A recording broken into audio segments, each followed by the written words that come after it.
दुर्योधन का न्याय क्यों उचित नहीं था। दोस्तों, दुर्योधन सोच में डूबा हुआ था कि पता नहीं वे लोग क्या निर्णय ले रहे होंगे और कल का युद्ध का परिणाम में क्या होगा। तब कर्ण ने कहा, कल की प्रतीक्षा किसी वीर को शोभा नहीं देती। वीर तो हमेशा चट्टान को काट कर कल की मूर्ति बना लेते हैं। तब शकुनी ने कहा, तुम्हारा यही प्रसंग मुझे पसंद किए रहता है पुत्र कर्ण, अन्यथा हस्तिनापुर तो केवल एक लटके हुए मुखौड़े की तरह रह गया है। वहाँ जाओ तो गांधारी चिंतित, जीजाश्री चिंतित, यहाँ आओ तो दुर्योधन का मुंह लटका हुआ है, दुशासन का मुंह लटका हुआ है। तुम्हें एक साहसी हो, बस हार जाते हो परंतु हार नहीं मानते, उड़ खड़े रहते हो और जूझने को तैयार। और विधाता ने ना जाने तुम्हारे भाग्य में क्या लिखा है। तुम्हारा यह मामा भी भाग लिखना जानता है और जब तक तुम्हारा ये मामा जीवित रहा है तब तक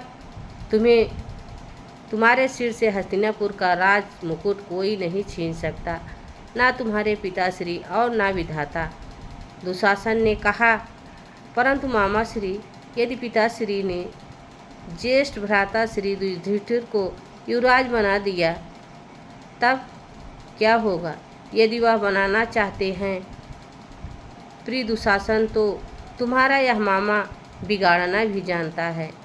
गांधारी ने कहा, इस शुभ अवसर पर कौन आया है कुंती। कुंती ने कहा, ऐसे ही कई अपराध किया होगा। महाराज ने कहा, क्या बात है विदुर। विदुर ने कहा, ऐसे ही 4 बंदी ले आए गए हैं महाराज। विदुर ने कहा, महाराज को इनका अपराध बताया जाए। एक सैनिक ने आकर बताया कि यह 4 व्यक्तियों ने मिलकर एक व्यक्ति की हत्या कर दी है। महाराज अपराधी क्या कहते हैं। अपराधी अपना अपराध स्वीकार करते हैं महाराज। राजा कुछ कहना चाहते थे, तब तक विदुर ने कहा, क्षमा चाहता हूँ महाराज। राजा ने कहा, कुछ कहना चाहते हो विदुर। विदुर ने कहा, यदि आप आज्ञा दे। तो राजा ने कहा, आज्ञा है। आज तो महाराज दोनों युवराजों में से किसी एक को युवराज चुनने का आप चुनने जा रहे हैं, तो आज इन्हीं को न्याय करने का अवसर प्रदान किया जाए। महाराज की पूरा जन समुदाय राजकुमारों की योग्यता भी देखे। तातश्री, मैं विदुर की बात की सहमत हूँ महाराज। गांधार कुमार का विचार जान लेना भी उचित होगा। क्षमा चाहता हूँ तातश्री, विदुर ने कहा, परंतु यह हस्तिनापुर की समस्या है। यह गुरु राजसभा है। गांधार कुमार शकुनी भी हस्तिनापुर के हो चुके हैं विदुर। विदुर ने कहा, मैं फिर क्षमा चाहता हूँ तातश्री, परंतु होने में बहुत अंतर है। दुर्योधन ने कहा, मैं तो हस्तिनापुर का हूँ ना दादाश्री, तो फिर न्याय करने का पहला अवसर मुझे दिया जाए, क्योंकि मैं महाराज का ज्येष्ठ पुत्र हूँ। विदुर ने कहा, इस नाते तो नहीं, इसलिए कि तुम युधिष्ठिर की अनुज हो, इसलिए पहला अवसर नहीं मिलना चाहिए। राजकुमार दुर्योधन को न्याय करने का आदेश दिया जाता है। दुर्योधन ने कहा, पिताश्री, हस्तिनापुर नरेश की जय हो। राजा ने कहा, तुम्हारे विचार से हम इन 4 बंदियों को दंड मिलना चाहिए। दुर्योधन ने कहा, इसमें विचार करने की क्या बात है। शताब्दियों से हमारे यहाँ परंपरा चली आ रही है, हत्या करने वाले को मृत्यु दंड दिया जाता है, इसलिए मैं इन 4 अपराधियों को दंड दे रहा हूँ। यह सुनकर शकुनी बहुत खुश हुआ और कहा, जीते रहो भांजे। और सभी लोग वहाँ बैठे नारा लगाने लगे, राजदर कुमार दुर्योधन की जय हो। राजा ने कहा, तो विदुर आदेश दिया जाता है इन 4 अपराधियों को। विदुर ने कहा, क्षमा चाहता हूँ। महाराज, आपने ज्येष्ठ पुत्र युधिष्ठिर को न्याय करने के लिए अवसर प्रदान नहीं की। महाराज, परंतु न्याय तो हो चुका है।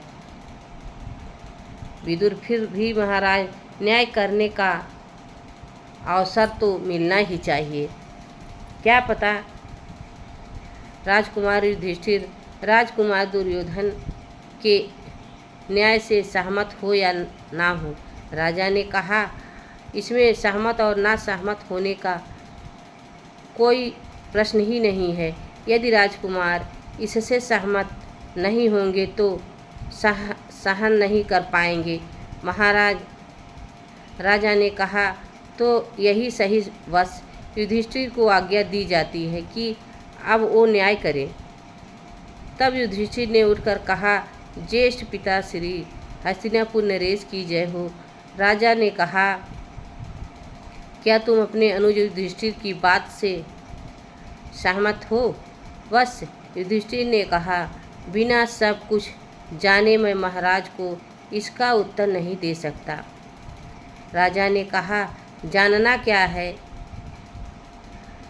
बस युधिष्ठिर ने कहा, दंड देने से पहले मैं अपराधियों का जाति और वर्ण जानना चाहता हूँ।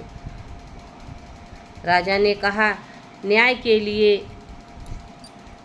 जातियों से क्या लेना देना? युधिष्ठिर ने कहा, यदि यह आवश्यक ना होता तो मैं यह प्रश्न भी नहीं उठाता। राजा ने कहा, अपराधी अपना जात बताएं।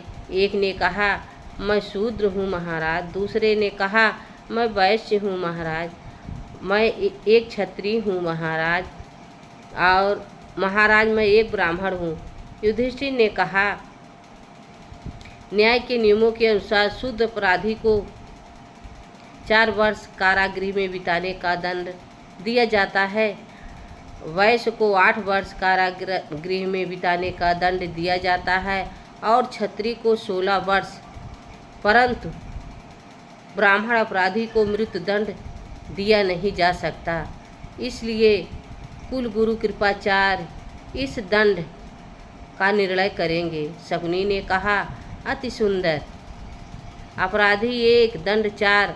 युधिष्ठिर ने कहा, अपराध एक नहीं है मामाश्री।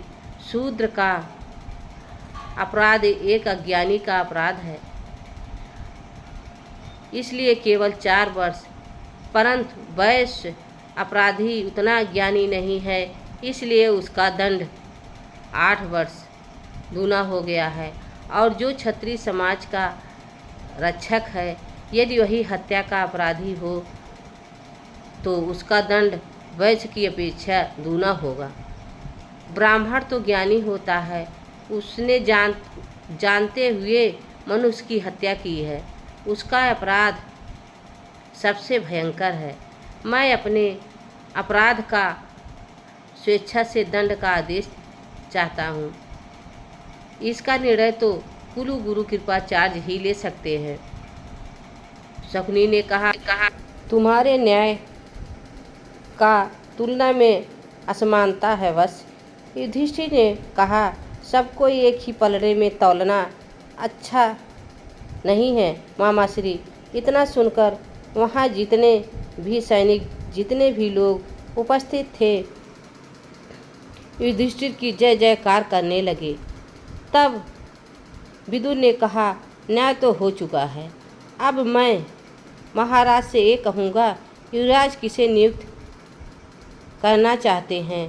तब महाराजा धृतराष्ट्र ने कहा, मैं तात श्री से यह प्रार्थना करता हूँ कि वे शंख बजाकर ज्येष्ठ पांडव पुत्र युधिष्ठिर को युवराज बनाने की घोषणा करते हैं।